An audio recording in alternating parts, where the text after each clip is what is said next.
Hello guys, তোমরা কি ভাবছো আজকে বিকালে আমি এইসব ব্যাগের মধ্যে কারেন্টের জিনিসপত্র নিয়ে একটা শাবল নিয়ে কোথায় যাচ্ছি? না কি তোমাদেরকে আগের ভিডিও দেখেছিলাম আমাদের নতুন পাকার বাড়ি করা হচ্ছে। আর আজকে পাকার বাড়ির সেই পাকার বাড়ি নিউটন ঢালাই হবে আগামীকাল। তার জন্য আজকে বিকালে দুটো দাদা এসে আমাদের কারেন্টের কাজ করার জন্য আসছিল, মানে কারেন্টের কাজের জন্য পাইপ বিছাতে আসছিল আর কি। আর সেই উঁচু স্থানে একটা মই দিয়ে অনেক রিক্সিভাবে আমি তোমাদেরকে দেখানোর জন্য উঠে গেলাম দাদাদের কাছে। যেয়ে দেখলাম দাদা পাইপ বিছাচ্ছে সাপের মতো এপাশ ওপাশ টেরা বাঁকা করে। আর লাইট লাগানোর জন্য কতগুলো বাটিও লাগিয়েছিল। সেই বাটির মধ্যে দিয়ে এপাশ ওপাশ করে ঘোরাঘুরি করিয়ে দাদা পাইপগুলো লাগাচ্ছিল। আর দাদা খুব ভালোভাবে যত্ন সহকারে কাজ করছিল। আর আমি দাঁড়িয়ে দাঁড়িয়ে দেখছিলাম। আর দাদার কাছেই আমি উঠে গিয়েছিলাম উপরটায়। দেখো আজকে বিকালে আমি উপরে উঠে দেখছিলাম, আমি বাড়িতেই ছিলাম। এই কারেন্টের কাজ হচ্ছে, যেহেতু ঘর হচ্ছে নতুন।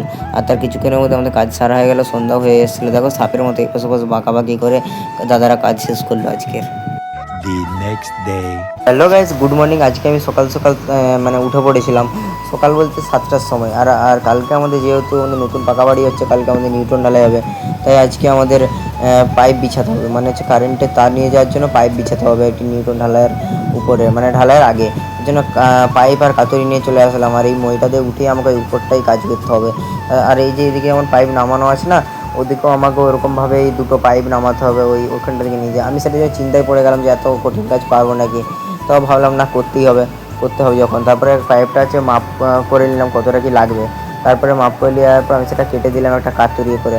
তারপরে সকাল সকাল জয় মা দুর্গা কালী যাকে বলবো তাকেই ডেকে মানে ঠাকুরকে স্মরণ করে উপরটা উঠে বললাম কাজ করার জন্য। এই দেখো আমি ঠোকাঠুকি করে কাজ করতে শুরু করে দিলাম। শুধু কালকে আমার যে দুটো দাদা কারেন্টের কাজ করতে এসেছিলো, শুধু তারা এই কাজটা করেনি। তো তাদের একটা ভুলের জন্য আজকে আমাকে সকালে কাজ করতে হলো। আর কাজটা ছিল ওই বাটিটা থেকে একটা পাইপ আমাকে এই রডের ভিতর দিয়ে গলিয়ে শুধু সেকেন্ডে ফেলে দেওয়া। বাই বাই, পরের ভিডিও দেখা।